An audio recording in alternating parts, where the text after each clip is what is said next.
우리가 예배소서 말씀을 4주차 함께 나누고 있습니다. 1주차 때는 하나님의 계획에 따라 우리를 미리 정하셨고 우리를 하나님께서 택하셨다라는 말씀을 나눴고, 2주차 때는 교회를 이루는 것은 괜찮은 사람들, 그럴 만한 사람들을 통해서가 아니라 하나님의 은혜로 변화받은 하나님의 자녀가 된 그러한 은혜 받은 사람들을 통해 교회가 이루어졌고, 교회는 그 은혜를 나눌 수 있어야 된다라고 말씀을 나눴죠. 그리고 지난주에는 우리가 유대인과 이방인의 막힌 담을 허시고 모퉁이 돌이 되셔서 그들을 하나로 만드신 예수 그리스도 중심에, 그리고 하나님의 말씀의 기초 위에 이 교회는 세워져 가야 됨을 함께 나눴습니다. 그렇다면 이 교회는 어떻게 성장하고 어떻게 유지가 될 수 있을지, 교회가 세워져 가고 있지만 그 교회를 어떻게 유지하고 어떻게 더 성장시킬 수 있을지, 그 말씀을 바울은 3장에서 우리에게 말하고 있습니다. 두 가지로 말하고 있는데요. 하나는 사명을 지켜야 되고, 또 하나는 기도가 끊이지 않아야 된다는 거죠. 그중에 오늘은 우리가 사명에 대해서 나누고 다음 주에 기도에 대해서 나누고자 합니다. 우리 한번 3장 1절 말씀을 같이 읽어볼까요? 함께 읽겠습니다. 이러므로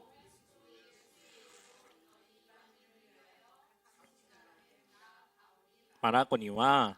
아멘. 지금 바울은 어떤 상태에 있을까요? 갇혀있는 상태죠. 이 갇혀있다라고 하는 것은 어떠한 다른 의미에 갇혀있다라기보다는 실제 감옥에 갇혀있는 상황에서 에베소 교회를 향해 편지를 썼다라고 볼 수가 있습니다. 그래서 바울은 자기 자신을 그리스도의 일로 너희를 이방인을 위해 갇힌 사람이라고 자신을 지금 소개하고 있습니다. 바울이 이 감옥에 갇히게 된 것에 대해서 바울은 분해하거나 억울해하거나 그것에 대해서 아주 감정이 안 좋은 그러한 상황이 아니라 오히려 그것을 당당하게 그리고 자신 있게 그것을 말하고 있습니다. 그 이유는 자신에게 주어진 사명을 다하다가, 그 사명을 위해 최선을 다하다가 그러한 결과를 마주했기 때문이죠.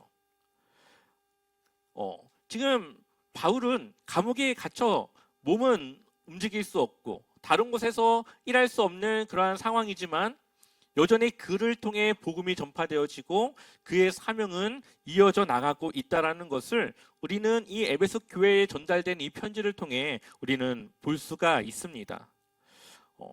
하나님 나라라고 하는 것은 우리가 어디에 있고 어떠한 상황에 처해 있냐, 이것이 아니라 우리가 그 사명을 놓고 있는지, 그것을 여전히 우리가 이루어 가고자 하는지, 그 사명에 대한 우리의 태도와 우리의 그러한 모습에서 알 수 있다는 것을 바울은 우리에게 보여주고 있습니다. 그래서 바울이 고백하기를 13절에 그러므로 여러분을 위하여 당하는 나의 환난을 보고서 여러분이 낙심하는 일이 없기를 바랍니다. 내가 당하는 환난은 여러분에게는 뭐가 된대요? 영광이 됩니다. 아멘. 바울은 갇혀 감옥에 있지만 그것이 그들에게 부끄럽거나 그러한 창피한 일이 아니라 오히려 에베소 교회를 향해서는 그것이 영광이라고 말하고 있죠. 왜 바울은 그것이 영광이라고 말하고 있을까요? 자신이 그렇게 사명을 다해 최선을 다했기 때문에 에베소 교회에 교회가 세워졌고 그들이 모르던 하나님을 알게 됐고 그들이 하나님의 자녀가 되었기 때문입니다. 바울이 만약에 적당히 좀 눈치 봐가면서 상황 파악하면서 복음을 전했다면 많은 교회가 세워질 수 없었고 많은 교회가 또 많은 사람들이 하나님의 복음을 듣고 돌아오지 못했을 겁니다. 그러나 바울은 상황을 떠나 자기에게 주어진 환경을 떠나 자신에게 주어진 이 사명을 다하기 위해 어디서든 최선을 다한 그 결과, 비록 자신은 로마 감옥에 투옥되어 있는 상황이지만 그 결과 에베소 교회에 교회가 세워졌고 그들이 복음을 들었고 그들이 하나님을 알게 되어 하나님의 자녀가 되었다. 그렇기 때문에 내가 갇힌 것이 오히려 창피한이고 일이 아니라 그것이 이방인된 여러분들에게는 그것이 오히려 영광이 되었다라고 이야기하고 있는 것이죠. 바울에게 주어진 사명은 이방인들에게 복음을 전하는 것이었습니다. 이것에 대해서 성경은 비밀이라고 말해요. 하나님께서 오랫동안 감추어 두셨던 그것을 바울을 통해 드러내는 비밀이라고 말하고 있습니다. 우리 한번 에베소서 3장 9절 말씀을 같이 읽어볼까요? 함께 읽어보겠습니다. 만물을 창조하신 하나님 안에 영원 전부터 감추어져 있는 비밀의 계획이 무엇인지 모두에게 밝히게 하셨습니다. 아멘. 바울의 사명은 뭡니까? 하나님의 복음을 모르는 이들에게, 특별히 유대인이 아니라 이방인들에게 하나님의 그 복음을 전하는, 그 비밀을 드러내어 알게 하는 사명이 주어졌습니다. 그리고 바울은 그것을 전하기 위해 돌을 맞고 매를 맞고 감옥에 들어가고 어떠한 환경에 처해져 있지만 그는 그 사명을 놓거나 후회하거나 분내하지 않습니다. 그냥 그 주어진 상황에 자신은 최선을 다해 복음을 전할 기회만을 그가 보는 것을 보게 되죠. 에베소서 3장 6절을 보니까 이는 이방인들이 복음으로 말미암아 그리스도 예수 안에서 함께 뭐가 돼요? 상속자가 되고 함께 지체가 되고 함께 약속에 참여하는 자가 됨이라. 아멘. 지금 에베소 교회는 정체성을 잃어버릴 위기에 있다고 말씀드렸죠. 그것이 에베소 교회의 문제입니다. 유대인과 이방인들 사이에 논쟁과 분열이 일어나려고 하는 상황입니다. 그래서 바울은 이제는 이방인들에게까지 하나님의 비밀이 드러났고 복음이 전해졌고 하나님은 그들 또한 하나님의 상속자로 삼기로 했다라는 것을 나를 통해 전하게 하신 그 하나님의 그 비밀을 내가 전하고 있는데 그것이 바로 여러분들 이방인들을 위한 그 일이라는 것을 지금 밝히고 있습니다. 하나님 나라는 어떠한 민족에 어떠한 누군 특정한 사람들에게 주어진 나라가 아니라 복음을 받아들인 모든 이들에게 주어지는 나라라는 것을 말하고 있는 것이죠. 유대인들의 생각에는 자신들만 하나님의 자녀이며 하나님의 백성이라고 생각했던 그러한 사상을 깨야 되고 이방인들에게는 자신들이 어떠한 은혜로 그 복음에 참여할 수 있었는지를 깨달아 그것에 대한 감사, 그것에 대한 이제 또 다른 사명을 가지고 그들이 살아갈 수 있게 지금 그렇게 그들을 하나로 묶어가고 있는 중에 있습니다. 그래서 에베소서 1장부터 3장까지는 개인적으로 주어지는 말씀을 전하고 있어요, 바울이. 그래서 개인적으로 내가 어떻게 복음을 들었고 어떻게 하나님의 자녀가 되었고 어떻게 내가 이 교회를 이루는 그러한 사람이 되었는지를 전합니다. 그리고 4장부터 6장까지는 그러한 사람들이 모인 공동체가 이제는 어떠해야 되는지를 전해요. 그래서 에베소서는 1장부터 3장까지가 전반부, 4장부터 6장까지가 후반부. 그래서 개인과 공동체 이렇게 내용이 나눠져 있습니다. 그리고 바울은 감옥에서도 그 사명을 다하여서 분열되어져 가는 에베소 교회를 향해 편지를 통해 그들에게 하나님의 복음과 그들이 해야 될 일들과 그들이 알아야 될 것들을 전하고 있습니다. 그리고 바울은 자신이 전하고 있는 이 사명을 자랑하지 않습니다. 또한 바울은 자신의 안위를 먼저 생각하지 않습니다. 그에게 가장 중요한 것은 자신에게 주어진 사명을 다하는 것이고 그 사명을 위해서 마주하는 여러 가지 상황들에 대해서는 그것을 당연하게 그리고 그것은 내가 감당해야 될 하나의 십자가로 그것은 당연히 자신이 감당해내야 될 그러한 일이라고 그는 여기고 있는 것이죠. 그래서 이 바울은 여러 가지 안전 환경 속에서도 오히려 감옥에 들어간 그곳에서도 어떻게 하면 복음을 전할까를 고민하며 하나님의 복음을 드러내고 전하는 열정을 보여주고 있습니다. 왜냐하면 사도 바울은 어떤 사람이었습니까? 기독교를 핍박하던 사람이었죠. 누구보다 하나님의 심판을 받아야 되고 저주를 받아야 되고 지옥에 가야 될 첫 번째 사람은 어쩌면은 바울이었을 겁니다. 근데 하나님은 그를 어떻게 했습니까? 택하셨고 하나님의 자녀 삼아 주셨고 그를 구원하여 주셨습니다. 바울은 그것을 알기 때문에 자신이 하나님의 자녀가 되고 하나님의 은혜로 변화된 자신의 삶에 대해 그 은혜에 대해서 이루 말할 수 없는 감사와 그 은혜가 얼마나 큰지를 바울은 알고 있어요. 그래서 바울은 돌을 맞는 것도 하나님 내게 주신 은혜, 하나님이 내게 주신 그 사명이 있기 때문에 내가 돌을 맞는 거고, 사람들에게 매를 맞는 것도 내가 그래도 은혜로 변화받아 하나님께서 주어진 그 사명이 있기 때문에 매를 맞는 거고, 그에게 있어서는 이 사명이라고 하는 것은 하나님이 내게 주어준 은혜가 있기 때문에 그것 또한 있다라는 것을 알고 있다라는 거죠. 그래서 바울은 자기 자신을 아주 작은 사람이라고 이야기를 합니다.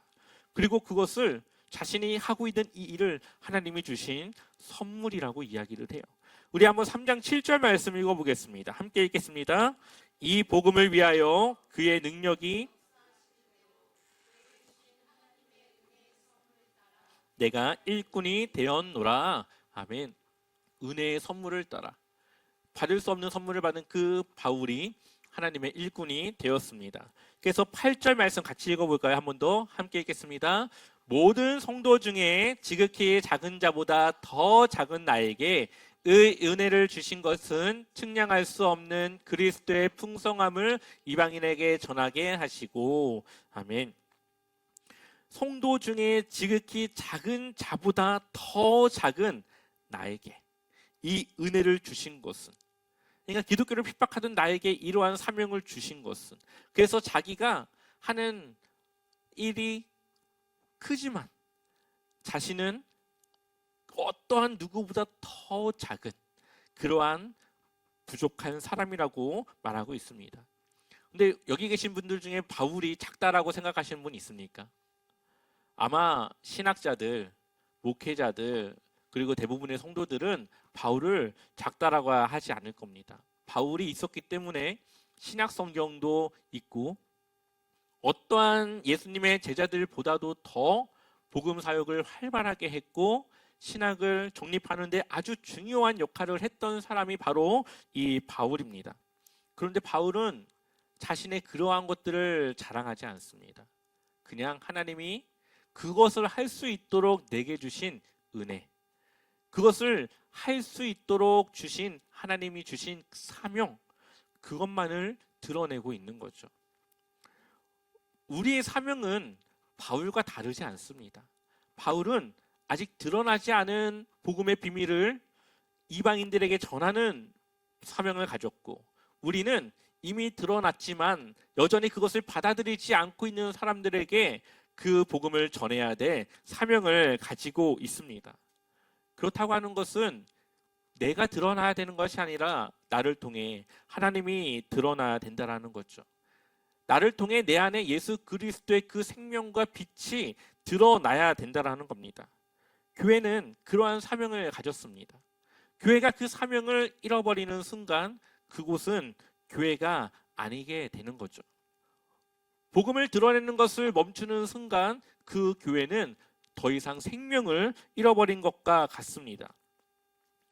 교회를 무너뜨리는 것은 복음이 드러나지 않고 예수님의 그 사랑이 드러나지 않고 하나님의 은혜가 드러나지 않고 성령님께서 일하고 계심이 드러나지 않을 때, 그 모든 것보다 내가 더 주인이 되어져서 내가 드러나고 내가 잘해야 되고 내가 해야 되는 바로 나 중심의 그러한 교회로 변할 때, 교회는 그때 무너지는 겁니다. 왜냐하면 주인이 바뀌었기 때문이죠.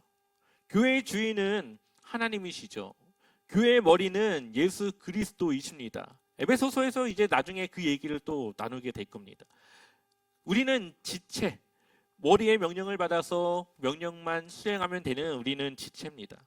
근데 이 지체가 자아를 가져서 자기 마음대로 하려고 하는 그때 이 몸은 이제 정상이 아니게 되는 거죠. 머리에서의 명령을 받지 않고 따로 움직이면 그것은 정상이 아닌 겁니다. 마찬가지로 교회라고 하는 곳은 하나님이 우리에게 주신 사명을 우리가 각자의 역할과 각자의 능력을 통해 이뤄내고 드러내야 되는 곳이 바로 교회인데, 그 사명보다, 그 일보다 내가 더 드러나서 내가 더 돋보이게 하려고 하는 그러한 모습은 바로 교회를 무너뜨리는 일이라는 겁니다. 바울은 자신이 하는 일이 우리가 볼 때는 아주 커 보이고 아주 대단한 것처럼 보이지만, 바울은 오히려 그것을 자랑하지 않고 나에게 그러한 은혜를 주신, 나에게 그러한 일꾼으로서 일할 수 있는 그 은혜를 선물로 주신 하나님을 드러내고 감사하고 있다라는 거죠. 그런데 우리는 하나님의 사랑은 전하지 않고 복음을 살아내지 않으면서 무조건 교회만을 이야기할 때가 있습니다. 내 삶은 하나님의 사랑을 전혀 드러내지 않는데 그냥 교회만 얘기하고 하나님만 얘기하고 그냥 내 이야기만 전하는 겁니다. 그럴 때 사람들은 교회를 별로 좋게 보지 않게 되는 거죠. 많은 교회가, 많은 성도들이 그렇게 하고 있습니다. 복음을 전하는 사명을 감당해야 될 때 우리는 십자가를 져야 합니다. 바울은 그것이 매를 맞는 것이었고 돌을 맞는 것이었고 생명의 위협을 느끼는 그 순간을 참아내는 십자가를 져야 했습니다. 심지어 그가 마지막 예루살렘으로 갈 때 많은 사람들이 그에게 생명이 위험하니 가지 말라고 할 때 바울은 자신의 사명은 복음을 전하는 것이고 그 사명을 위해 목숨을 걸고 예루살렘으로 그가 들어갑니다. 그에게 있어서 자신이 사는 것보다 사명을 다해 죽는 것이 그에게는 더 옳고 더 나은 일이었습니다. 그것이 자신이 져야 될 십자가라고 생각했습니다. 십자가는 내가 살기 위해 지는 것이 아니라 내가 죽기 위해 지는 것이기 때문에 그렇죠. 바울은 복음을 전할 수 있다면 그것이 생명을 거는 일이든 상관하지 않고 그것을 감당했습니다. 왜 그랬을까요?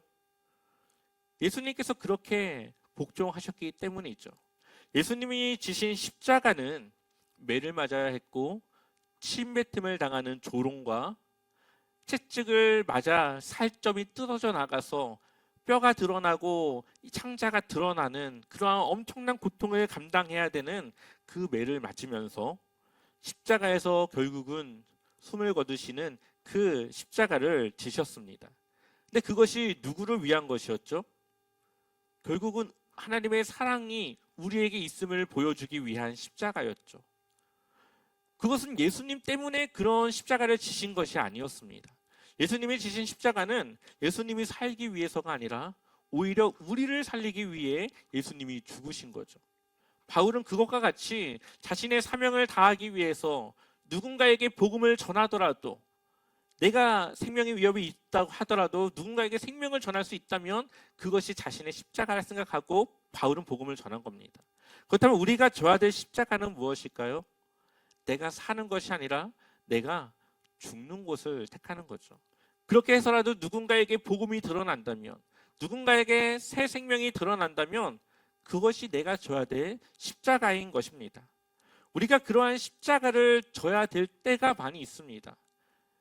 누군가의 화를 참아야 되고 누군가의 그러한 안 좋은 이야기를 감내해야 되고 조금 더 손해를 봐야 되는 그러한 때가 있습니다.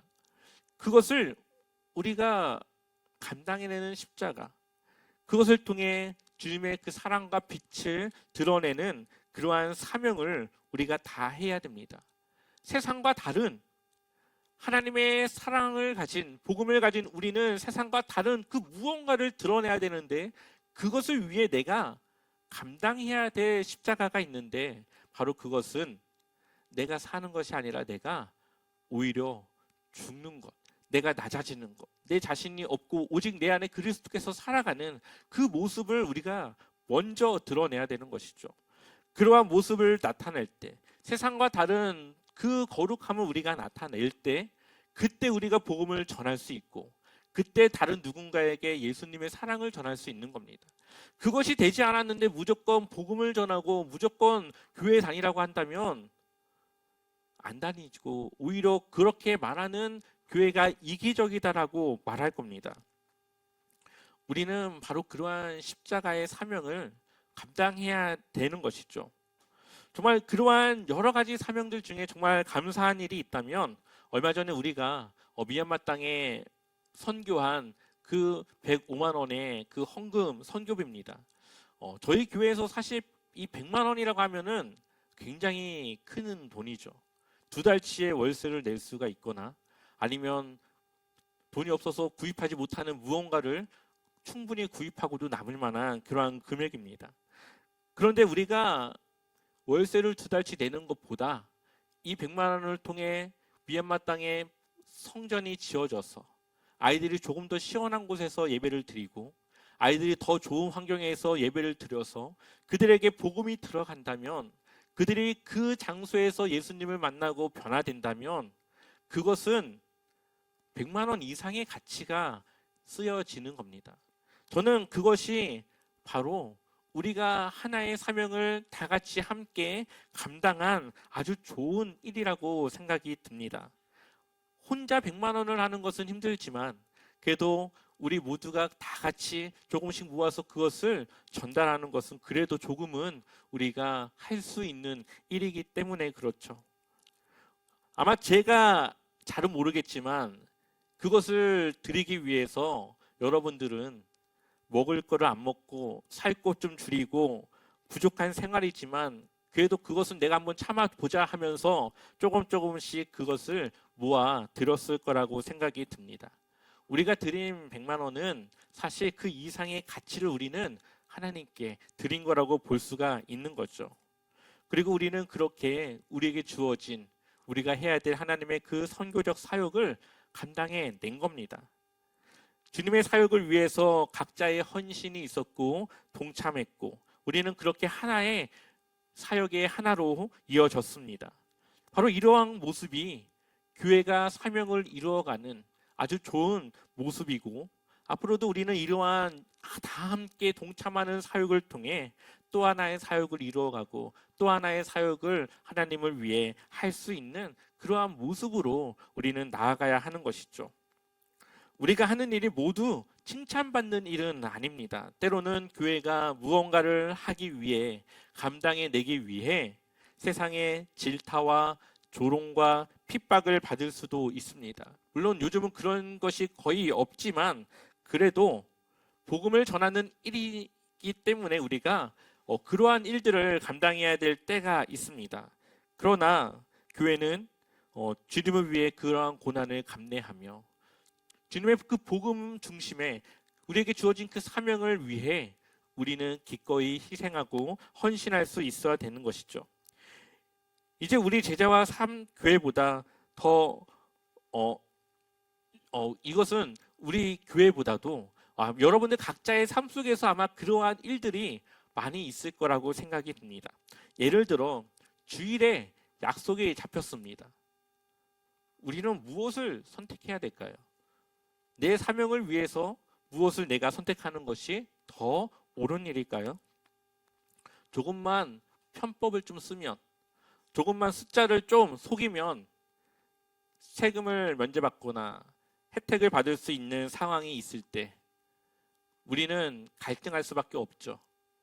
아무도 모르는데 그것을 우리는 그 순간 어떻게 하는 것이 더 주님의 빛을 드러내고 주님의 그 복음을 간직한 사람의 선택일까요? 회사에서 부당한 일을 지시받을 때 무언가 하면 안 되는 일인데 그것에 대한 지시를 받을 때 그것을 내가 지켜야 될까요? 그것을 거부하는 선택을 해야 될까요? 아마 우리의 생활에는 이러한 것들이 많이 있을 겁니다. 복음을 드러내는 빛이 되기보다 우리는 어둠으로 향하고 있지는 않은지 우리는 스스로 돌아보며 또 내가 무엇을 어떻게 선택하는 것이 주님의 빛 가운데로 나아가는 주님의 그 복음을 가진 사람의 선택인지 우리는 고민하고 기도해야 됩니다. 어떤 때는 무엇이 하나님의 영광이 드러나는 일인지 모를 때도 있습니다. 헷갈리는 일들도 많이 있습니다. 그럴 때는 우리는 상식적인 선에서 그것을 고민해 볼 수가 있습니다. 예를 들어서 여러분들 형제 중에 믿지 않는 형제의 결혼식이나 그 자녀의 결혼식이 주일에 잡혔습니다. 우리는 어떻게 해야 하는 것이 더 옳은 일일까요? 아마 예전 같았으면은 어디 주일날 결혼식을 가고 교회를 빠지느냐 그랬었겠지만, 저의 생각은 주님의 그 사랑이 담겨진 우리의 모습은 그 기쁨의 자리에 가서 그것을 축하해 주는 게 맞다고 생각이 듭니다. 왜냐하면 결혼식은 일생에 한 번인 그러한 행사인데, 그것조차 가지 않고 가족이라고 할 수 있을까요? 그것조차 가지 않고 주님의 사랑을 가진 사람이라고 할 수 있을까요? 예수님의 모습을 잘 보면은 안식일에 하지 말아야 될 일이 있었습니다. 안식일에는 병을 고칠 수 없었고, 일을 할 수 없었고, 아무것도 하면 안 되는 그러한 날입니다. 그때 당시에 그 율법이 있었죠. 근데 예수님은 그것을 넘어 무엇을 더 중요하게 했을까요? 사랑이었습니다.